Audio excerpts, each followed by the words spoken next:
Marie-Jo, alors tu as collaboré avec des artistes d'ici et d'ailleurs, notamment Ronaldo R9, Jet DJ, Jacques Lafont, Fadi et Jean-Yves Sebon. C'était quelle collaboration?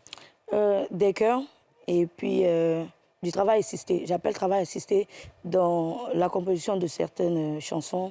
J'apporte ma touche, quoi. Ça t'a pas intéressé de faire des arrangements? Il y a très peu de femmes dans ce domaine, pourtant ça a été aucun des studios. Si, j'ai ça en projet pour l'avenir. Tu as des bases? Sur ce, je me forme, pour l'instant en tout cas.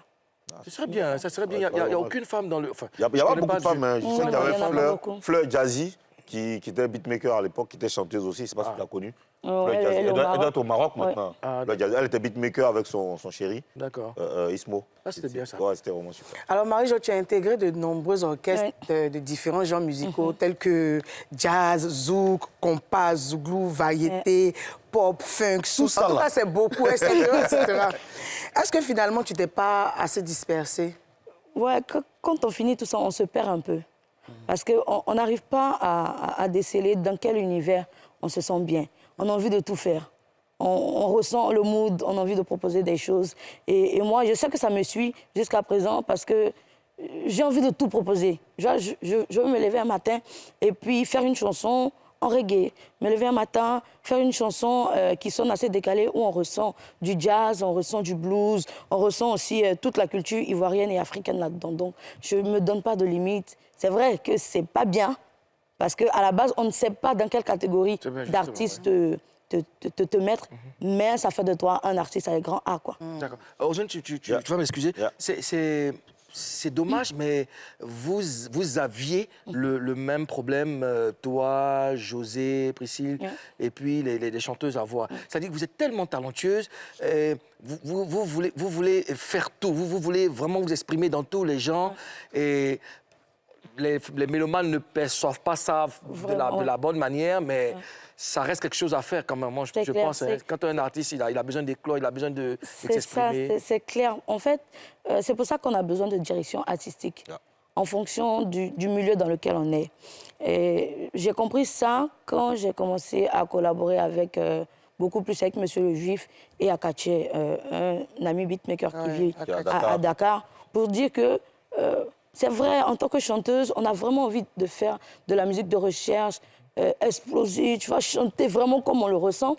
Mais pour le mélomane qui nous écoute, il n'a pas, très souvent, ils n'ont pas ces aptitudes-là. Donc tout de suite, on écoute tes chansons avec assez de prouesse. Ils se mettent des barrières.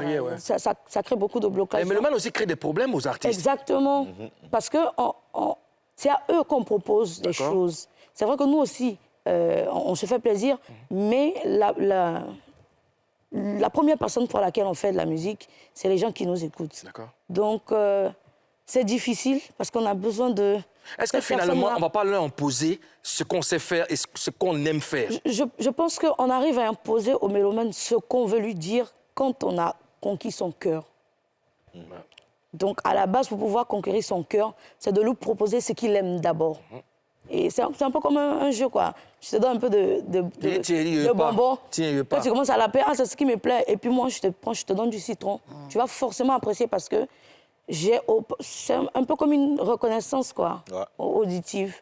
Ah, c'est elle, je vais tout de suite kiffer, même si à la base, c'est pas mon truc. Et puis, c'est en fonction de ça qu'on arrive à modifier. C'est vrai, il y a des artistes que tu les aimes tellement que quand ils sortent un projet, tu aimes parce que c'est lui qui chante. Juste.